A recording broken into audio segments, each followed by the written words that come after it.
Last video में हम लोगों ने पुश डाउन ऑटोमेटा डिजाइनिंग की कुछ प्रॉब्लम्स को किया था। इसके आगे आज हम कुछ और प्रॉब्लम्स करते हैं जिससे आपको कॉन्सेप्ट थोड़ा क्लियर हो जाएगा। ये 7 प्रॉब्लम्स मैंने लिखी हुई हैं, इससे काफ़ी कुछ कॉन्सेप्ट आपके क्लियर हो जाएंगे। इन सभी प्रॉब्लम्स में डब्ल्यू का मतलब है ए कॉमा बी का स्टार, मतलब ए कॉमा बी से बनने वाली कोई भी स्ट्रिंग। पहली प्रॉब्लम ये कहती है कि number of A equal to number of B. दूसरी प्रॉब्लम कहती है number of A is greater than number of B. यहाँ A N B N plus one, A N B to the power M, C to the power M, D to the power N, W C W to the power R, R means reverse, और W W to the power R. इसका मतलब ये है कि इसमें सी है बीच में, यहाँ पे W W to the power R है। A to the power N, B to the power N, C to the power M, N is greater than zero, union A to the power M, B to the power two M, N is greater than equal to one. इससे काफ़ी practice हो जाएगी, इन problems को एक एक करके करता है। ठीक, तो लास्ट वीडियो मैंने बताया था आपको दो problem, A to the power N, B to the power N, और A to the power N, B to the power two N. तो अभी इसको छोड़ के पहले इस वाली प्रॉब्लम को देखिए।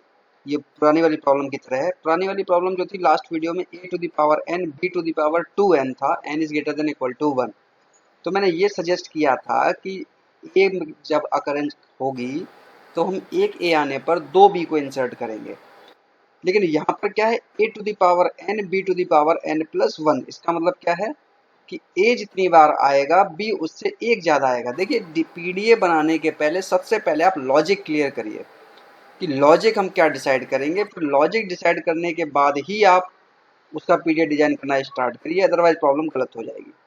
अब इन प्रॉब्लम्स के लिए मैं आपको केवल और केवल डायग्राम बनाना सिखाऊंगा। ट्रांजिशंस कैसे लिखे जाएंगे और उनका सिमुलेशन कैसे होगा, ये आपको लास्ट वीडियो में काफ़ी डिटेल में मैंने बताया था, तो आप उसी से करते जाइएगा। डायग्राम में सभी के बनाते हुए समझाता जाऊंगा।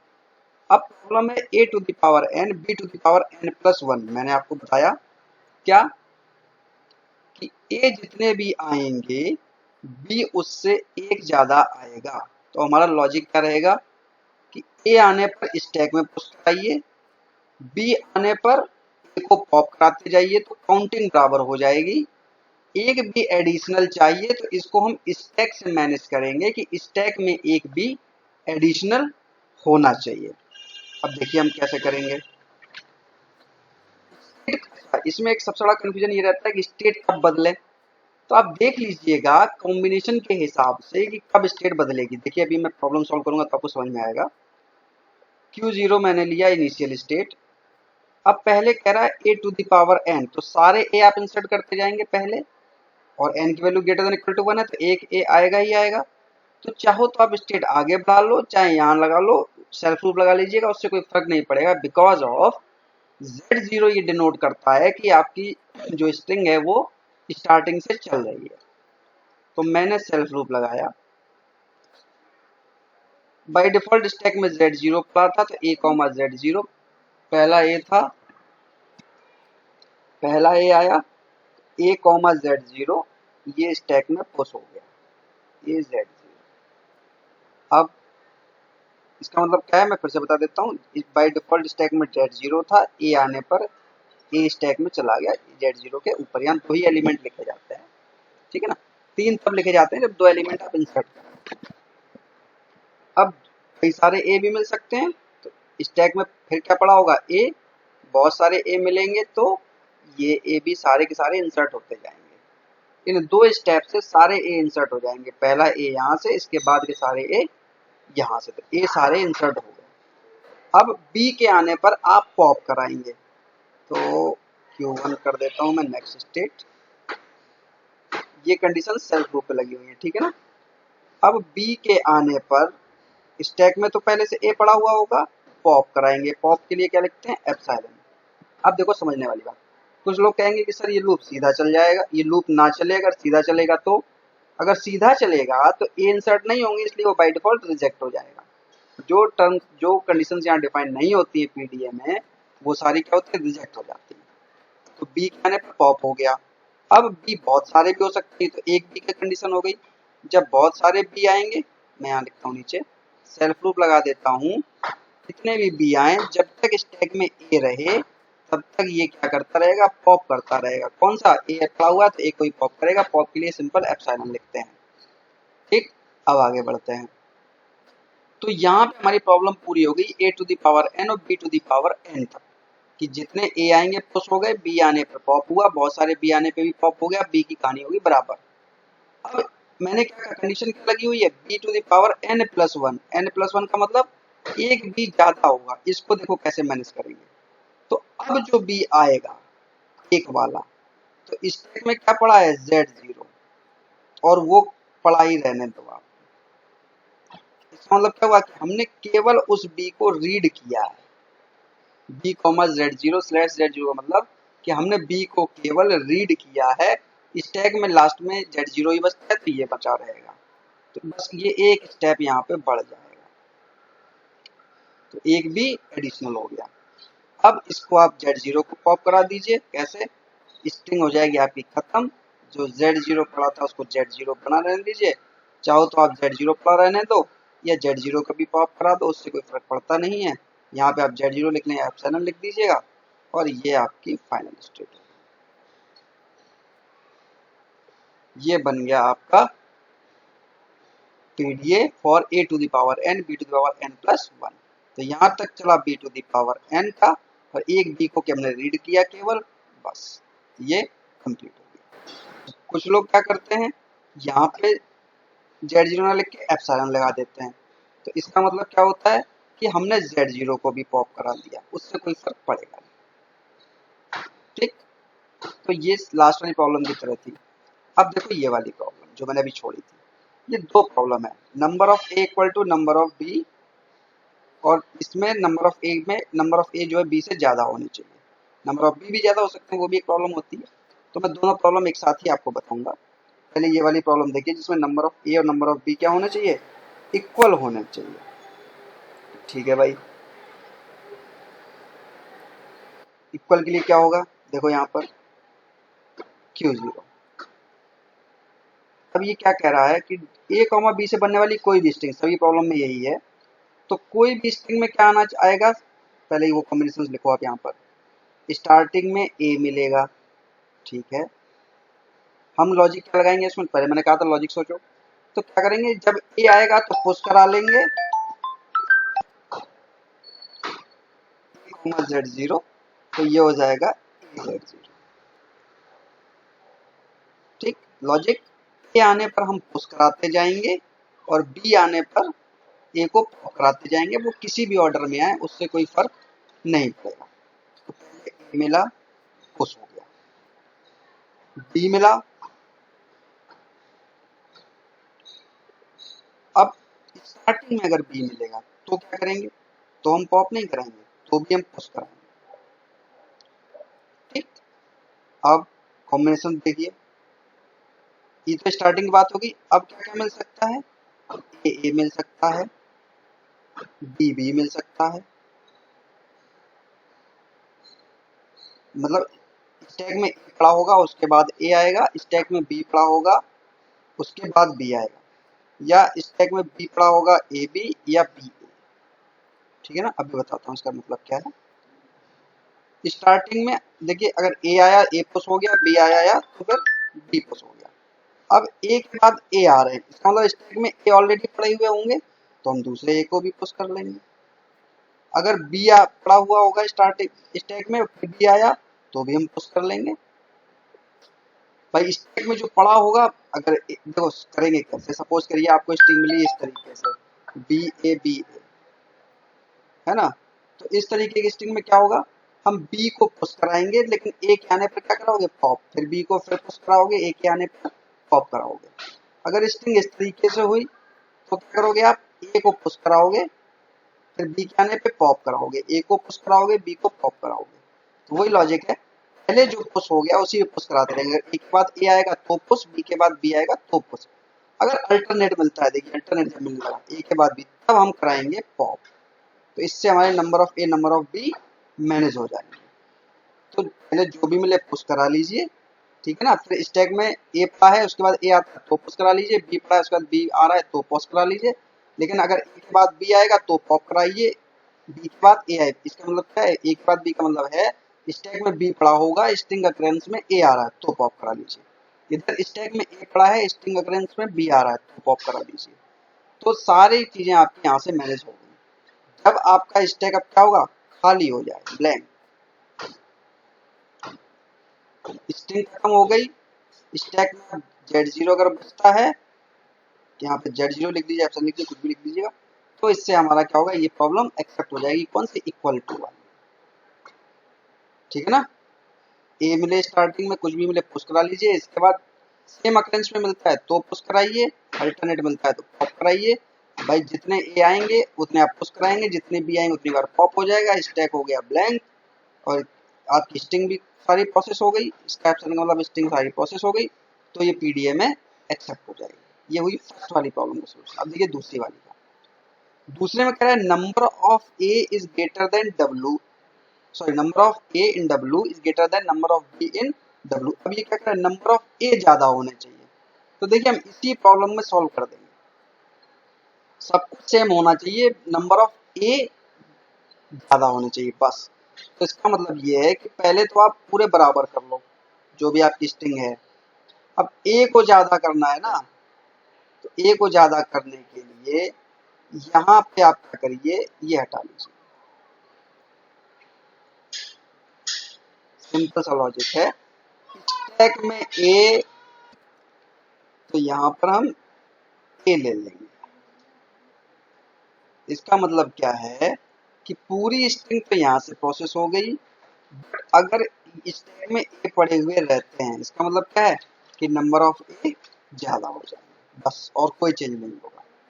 अगर कहा जाता है नंबर ऑफ बी ज्यादा हो, तो आप यहाँ पर ए की जगह पर बी ले लीजिए, बस, बाकी का पूरा सोल्यूशन सेम रहेगा। तो इस टाइप की प्रॉब्लम ऐसे सॉल्व हो जाएंगे। तो मैंने आपको ये प्रॉब्लम करा दी, इसके बाद ये वाली करा दी। अब ये वाली प्रॉब्लम देखिए, ये प्रॉब्लम है a to the power n, b to the power m, c to the power m, d to the power n। इसका मतलब समझिए, पहले थोड़ा स्पेस में ऊपर ले लेता हूँ।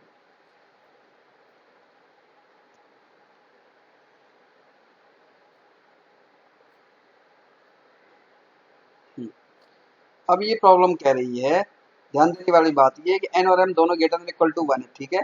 इसमें क्या कहा है कि a की काउंटिंग d की काउंटिंग के बराबर होगी, b की काउंटिंग c की काउंटिंग के बराबर होगी। इसके लिए हमें पीडीए डिजाइन करना है, ठीक है, कोई बात नहीं।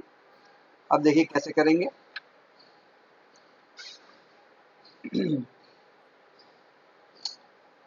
अब इसके लिए क्या करना है हमें, पहले तो देखिए मैं बनाना शुरू करता हूँ। Q0 स्टार्टिंग स्टेट ले ली, ए पुश कराते जाइए पहले तो सारे, तो स्टार्टिंग वाला ए मिला, पुश हो गया, ए के बाद ए मिला, पुश हो गया, अब बी मिल रहे हैं, है ना। अच्छा, बी की काउंटिंग सी के बराबर रखनी है, तो क्या करिए आप बी को भी पुश करा लीजिए। स्टैक में अगर आपको, अब यहाँ पर आपको बी मिलता है अगर, जबकि स्टैक में ऑलरेडी ए पड़ा हुआ होगा, तो बी भी पुश हो जाएगा, ठीक। और बी के बाद भी बी मिल सकता है, तो ये लो बी के बाद बी मिलेगा, उसे भी पुश कराते जाइए। अब इससे क्या होगा, स्टार्टिंग के ए पुश हो गए, ए के बाद बी मिलेगा, वो पुश हो गया, बी के बाद बहुत सारे बी मिलेंगे, वो भी पुश होते चलेंगे। अब क्या हुआ, इन दो स्टेप से तो ए पुश हो गए, इन दो स्टेप से बी पुश हो गए। अब देखिए काउंटिंग मैच करानी है, तो अब हम स्टेट को आगे बढ़ाते हैं। एरो गलत लग गया।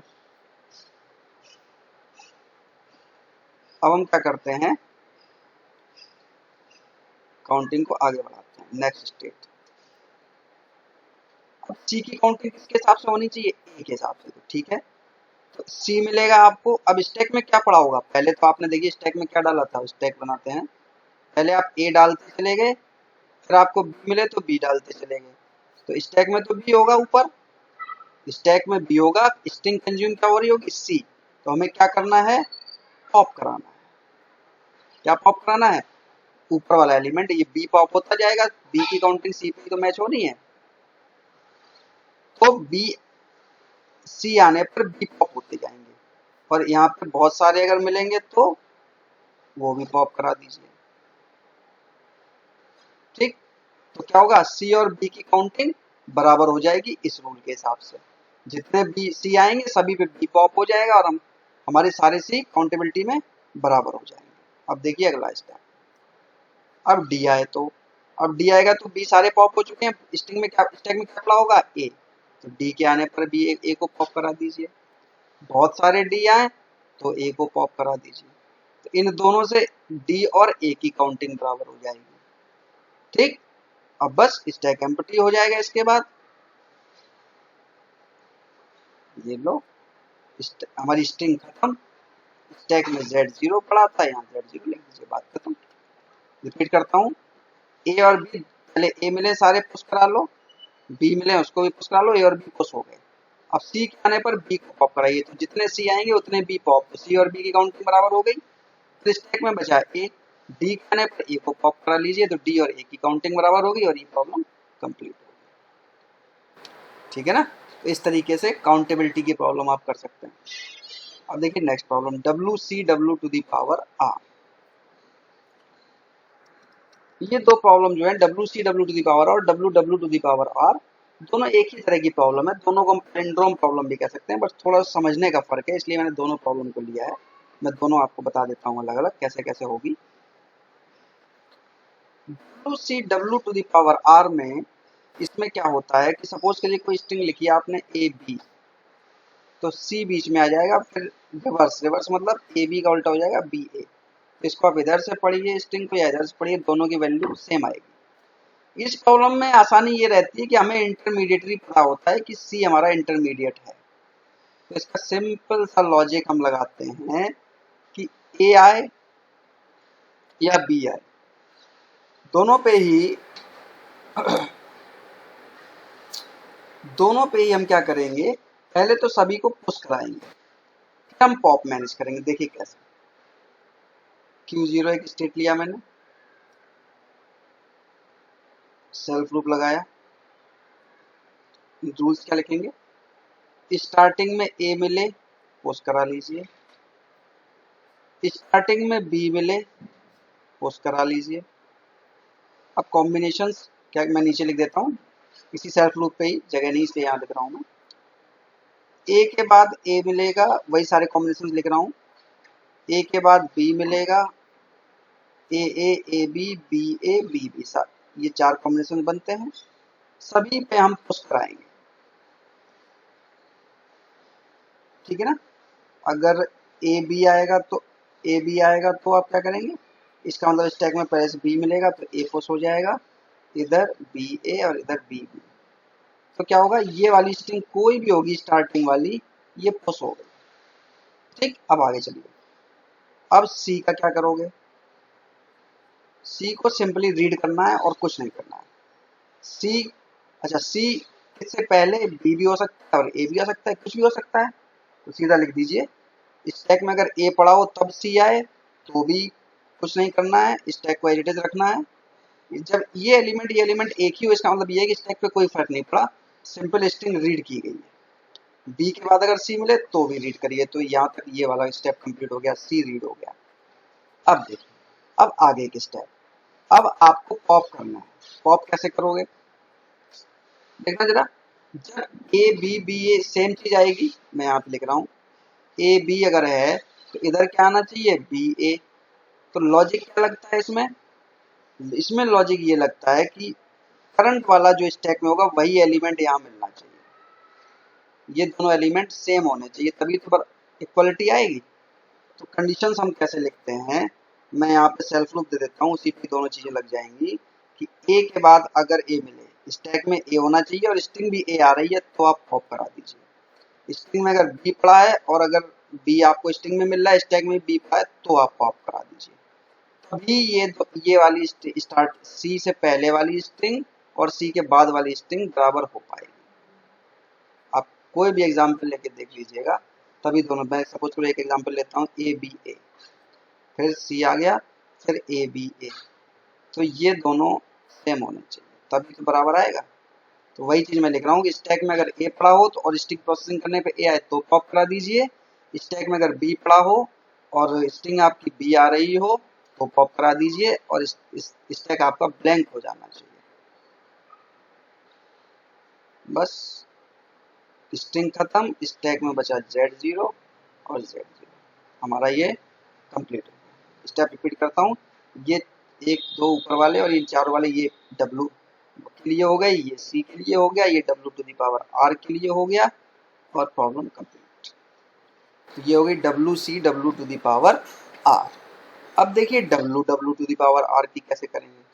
अब देखिए जो मैंने अलग अलग प्रॉब्लम लिखी, इसका सोल्यूशन इसकी वजह बताता हूँ। जैसे अभी आपसे कहा ए बी सी और ए बी, तो आपको पता था कि यहाँ इससे पहले W to the power R है। अब सीधा लिखा हो ए बी और ए बी। अब आप कैसे आइडेंटिफाई करेंगे भाई कि ये स्ट्रिंग जो लिखी गई है और आगे वाली जो स्ट्रिंग लिखी हुई है कहाँ तक हमें पुश करानी है और कहाँ तक से हमें पॉप कराना स्टार्ट करना है, ये प्रॉब्लम समझ में नहीं आती है किसमें, W to the power R। अब देखिए पीडीए दो तरीके के होते हैं, and PDA, NDPDA, non deterministic PDA और डिटर्मिनिस्टिक पीडीए।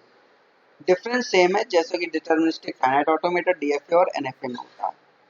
तो इस प्रॉब्लम के लिए हम लोग बनाएंगे एनपीडीए, नॉन डिटर्मिनिस्टिक पीडीए पहले, उससे आपको कहानी क्लियर होगी। देखिए कैसे बनेगा। देखिए W to the power R।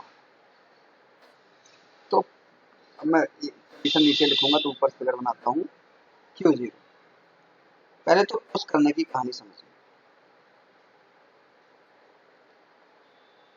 Starting में ए मिले तो पुश करा लीजिए, ठीक है, सेम कुछ स्टेप सेम रहेंगे। स्टार्टिंग में बी मिले तो पुश करा लीजिए। अब क्या मिलेगा, A A, A B, B A, B B, चारों कॉम्बिनेशन लिख लीजिए, सब कुछ पुश कराइए। ये स्टेप सेम रहा पुरानी वाली प्रॉब्लम की तरह। अब मिडिल में कैसे पहुंचेंगे, तो हमने मिडिल में पहुंचने के लिए एक लैम्डा ट्रांजिशन निकालते हैं कि बिना स्ट्रिंग को कंज्यूम किए अगर स्टैक में ए पड़ा हुआ है तो ए ही रहने दो, और दूसरा लैम्डा ट्रांजिशन स्टैक में बी पड़ा है तो बी ही रहने दो। इसका मतलब क्या है कि ब्लैंक ट्रांजिशन निकला, स्टैक पे कोई फर्क नहीं पड़ा। स्टैक में अगर ए पड़ा था तो ए ही बना रहेगा, बी है तो बी। अगर सिंगल एलिमेंट यहाँ लिखा है इसका मतलब क्या होता है, हम केवल स्ट्रिंग कंज्यूम कर रहे हैं, लैम्डा मतलब ब्लैंक, ठीक है ना। अब देखिए इसके बाद जो लॉजिक आपने यहाँ पर सी के लिए लगाया था इस प्रॉब्लम में, सेम लॉजिक हम सी की जगह पर हमने ये ज्यूम कर लिया लैम्डा। आप ऐसे समझिए, जो आप अभी प्रॉब्लम कर रहे थे ए बी, इस तरीके से A B C A B, तो हमने कर दिया यहाँ पर कि A B lambda A B. Lambda क्या होता है, length of zero, zero string, ठीक है ना। अब ये हो गया मिडिल। बस बाकी लॉजिक सेम लॉजिक आपका लगेगा जो आप ऊपर कर रहे थे। अगर ए के बाद ए मिले तो पॉप करा दीजिए। अगर ठीक है ना, यहाँ पे लैम्डा की जगह आप एप्सिलॉन भी लिख सकते हैं, कोई जरूरी नहीं कि आप लैम्डा ही लिखें, आप एप्सिलॉन भी लिख सकते हैं। कुछ बुक्स में एप्सिलॉन लिखा जाता है, कुछ में लैम्डा, उससे कोई फर्क नहीं पड़ता है। B comma B and epsilon, बात खत्म। इसके बाद Q2 और स्टैक हमारा एम्प्टी हो गया। Problem complete. तो W to the power R को हमने बना दिया W to the power R। तो आप ऐसे समझ लीजिएगा, इन शॉर्ट हमने क्या किया है, W epsilon W to the power R के लिए बना दिया, C को रिप्लेस कर दिया एप्सिलॉन, या एप्सिलॉन कह लो या एप्सिलॉन कह लो, लगा लो, दोनों बात एक ही है। तो ये प्रॉब्लम और ऊपर वाली प्रॉब्लम जो बनी हुई है आपकी, दोनों इस तरीके से होंगे, W to the power R और WC to the power R। ये सारी प्रॉब्लम इंपॉर्टेंट है, एग्जाम में पूछी गई है, ठीक है ना। तो ये प्रॉब्लम ऐसे सॉल्व हो जाएगी। अब देखिए लास्ट प्रॉब्लम, लास्ट है ना। इस प्रॉब्लम का क्या मतलब है, इस तरीके की जितनी भी प्रॉब्लम्स होती हैं, इस प्रॉब्लम का देने का मकसद मेरा ये है, ये दो प्रॉब्लम का कॉम्बिनेशन है। ध्यान दें, ये दो प्रॉब्लम का कॉम्बिनेशन है, a to the power n, b to the power n, c to the power m, where n is greater than 0, ठीक। और n is greater than equal to कर दीजिए, इधर n is greater than equal to 1। ये है a to the power m, b to the power m, n is greater than equal to. ये दो problem अलग अलग है, तो इन दोनों प्रॉब्लम को एक साथ हमें बनाना है। सॉरी, ठीक, ये n is greater than equal to है, ये n is greater than equal to. अब इन दो प्रॉब्लम को अलग अलग कैसे करेंगे, पहले इस वाली प्रॉब्लम को देखिए, a to the power n, b to the power n, c to the power m, n is greater than equal to 0। पहले इस वाली प्रॉब्लम को हम लोग बनाएंगे। अब कैसे करेंगे, यहाँ पे क्या करना है, लॉजिक a और b इक्वल है तो a को पुश करेंगे, b के आने पर a को पॉप करेंगे, c को केवल रीड करेंगे, क्योंकि m की वैल्यू किसी पे भी डिपेंडेंट नहीं है, ठीक है ना, m की इसमें कोई कंडीशन नहीं दी गई, ठीक है। तो हमने एक इनिशियल स्टेट लिया, स्टार्टिंग में a मिला, पुश करा लिया, बहुत सारे a मिले, पुश हो गए, b के आने पर क्या कराओगे आप, पॉप। तो पहला b मिला, स्टैक में a पड़े होंगे, पॉप करा लीजिए। इसके बाद बहुत सारे b मिलेंगे, स्टैक में a पड़ा होगा, सारे पॉप कराते रहेंगे, लूप लग गई, पॉप पॉप होते जाएंगे। c के आने के ऊपर क्या करना है, केवल रीड करना है। तो c के आने पर स्टैक तो एम्प्टी हो चुका होगा, ये a लिखा हुआ है, स्टैक तो पॉप एम्प्टी हो चुका होगा क्योंकि a सारे इंसर्ट हो गए, b के आने पर पॉप हो गया, तो स्टैक हो गया एम्प्टी, एम्प्टी मतलब Z0 बचा होगा, तो उसको Z0 रहने दीजिए। तो c को केवल रीड करते रहिए, और बहुत सारे c भी आ सकते हैं, तो बहुत सारे c जब आएंगे तो उनको भी आप केवल रीड करते जाइए। और ये हो गया Q3, ये हमारी फाइनल स्टेट आ गई, स्ट्रिंग खत्म, स्टैक में Z0 पड़ा था, Z0 ही लगा। तो ये पहली ऊपर वाली प्रॉब्लम हमारी सॉल्व हो गई। अब देखिए इसमें एक चीज और मैनेज करनी है, क्या, n is greater than equal to 0 है, इसका मतलब क्या है कि a to the power n, b to the power n की जगह एप्सिलॉन भी आ सकता है इसकी जगह, क्यों, n की वैल्यू 0 भी तो हो सकती है, तो केवल c भी तो चल सकता है, यहाँ से केवल c। तो इसके लिए आप क्या करिए, यहाँ से लिंक कर दीजिए। अब देखना, बस दो प्रॉब्लम कॉम्बिनेशन बता रहा हूँ। तो यहाँ पे क्या होगा कि अगर एक c मिले और स्टैक ब्लैंक हो तो ब्लैंक ही रहना। समझ में आया, ये मैंने एरो यहाँ से यहाँ क्यों लगाया है, क्योंकि n की वैल्यू अगर 0 होगी तो a to the power n, b to the power n कुछ नहीं होगा, तो इसलिए मैंने स्किप करके यहाँ से सीधा कनेक्ट कर दिया। अब ये फर्स्ट वाली प्रॉब्लम कंप्लीट। अब दूसरी वाली प्रॉब्लम देखिए, a to the power m, b to the power 2m, n is greater than equal to 1। इसके लिए क्या होगा, इसी में देखिए कनेक्ट करते हैं। दो प्रॉब्लम है, अब उसको अलग अलग करने के बजाय एक ही साथ मर्ज होगी। इसमें क्या है, a मिले तो स्टैक में, अब देखिए इसके साथ क्या होगा, a to the power m, b to the power 2m। मैंने देखिए लास्ट प्रॉब्लम आपको बताई थी a to the power m, b to the power 2n वाली, तो वहां पे मैंने लॉजिक बताया था कि एक a आने पर स्टैक में 2 a डालिए और b फिर आने पर आप पॉप कराते जाइए, तो काउंटिंग बराबर हो जाएगी। तो ये वाला लॉजिक चाहो तो इससे लगा लो, नहीं तो अब चूंकि यहाँ पर a इंसर्ट हो चुके हैं पहली वाली प्रॉब्लम के लिए, एक ए आने पर हम एक ही इंसर्ट कर रहे हैं, तो अब हम इससे भी मैनेज कर सकते हैं। कैसे, प्रॉब्लम है a to the power m और b to the power 2m। अब हम करेंगे क्या, हम चूंकि दो प्रॉब्लम कॉम्बिनेशन में, यहाँ पे हमने क्या किया था, एक a आने पर स्टैक में एक ही a पुश होगा, तो हम क्या करेंगे, सीधा लॉजिक लगाएंगे, क्या, एक b आने पर पॉप करेंगे और दूसरे b को सिंपल रीड करेंगे, बात खत्म हो गई। यहाँ पर क्या कर रहा था मैं, सारे बी पे ए को पॉप कर रहा था, इसलिए डबल एंट्री डाली थी काउंटिंग बराबर करने के लिए और बी के लिए। यहाँ पे हम डबल एंट्री नहीं डाल रहे हैं, क्योंकि क्यों नहीं डाल रहे हैं, क्योंकि हमारा ऑलरेडी एक प्रॉब्लम पे एक ए इंसर्ट हो रहा है, एक ही इंसर्ट हो रहा है, तो इसी से मैनेज कर देंगे। तो बी हम क्या करेंगे, एक बी के आने पर पॉप कर देंगे और दूसरा बी जब आएगा तो हम केवल रीड कर देंगे। देखिए कैसे करेंगे, ए स्टैक में पड़ गए, स्टैक में अब आपको बी मिल रहा है, स्टैक में ए पड़े हुए हैं, तो आप क्या करिए, सिंपल रीड कर लीजिए। अगर ये दोनों एलिमेंट एक ही लिखे, इसका मतलब क्या है, रीड, सिंपल रीड, ठीक। स्टैक पढ़ा लीजिए, यहां से हुआ क्या, रीड। अब पॉप कर लीजिए, जब दूसरा बी आए, जब दूसरा बी आए स्टैक में ए पड़ा होगा, अब पॉप कर लीजिए। तो ये चलता रहेगा ना कॉम्बिनेशन, एक B read pop, read pop. अब इसको आपको लूप में भी तो लाना पड़ेगा, तभी तो रीड पॉप होगा। ये लो, फिर से अगर बी मिले और स्टैक में ए पड़े हो तो रीड, बस अब ये चलता रहेगा। अगर पहली बार आया तो रीड एंड पॉप, इसके बाद फिर read pop, read pop, read pop, इस तरीके से चलता रहेगा। और जब सारे बी पॉप हो जाएंगे तो ये लो हमारा आ गया, स्ट्रिंग हो गई खत्म, स्टैक में बचा Z0 और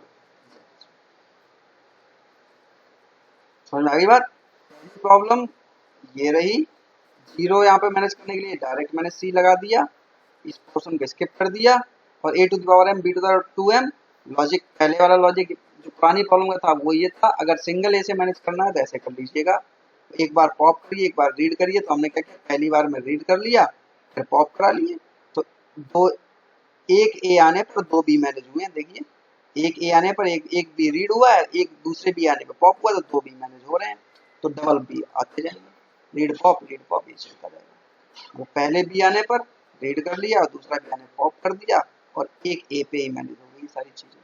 तो ये प्रॉब्लम इस तरीके से मैनेज हो गई। तो अब आपको अंदाजा लग गया होगा कि पीडीए कैसे डिजाइन करते हैं। पीडीए सिंपल डिजाइन करने का तरीका यही है, पहले बनाइए लॉजिक कि कैसे मुझे सॉल्व करना है, देन टर्मिनोलॉजी, आपको मालूम है कैसे टर्मिनोलॉजी का यूज करेंगे, थोड़ी सी प्रैक्टिस करेंगे तो ये प्रॉब्लम्स आपकी सॉल्व हो जाएंगी। तो इस तरीके से मैंने आपको लगभग हर एक तरीके की प्रॉब्लम आपको करा दी है, प्रैक्टिस करिएगा। अगर किसी भी प्रॉब्लम में कहीं पर भी कोई डाउट आता है तो आप कमेंट सेक्शन में डालिएगा, मैं जरूर रिप्लाई करूंगा, सारी प्रॉब्लम का सलूशन आपको दे दूंगा।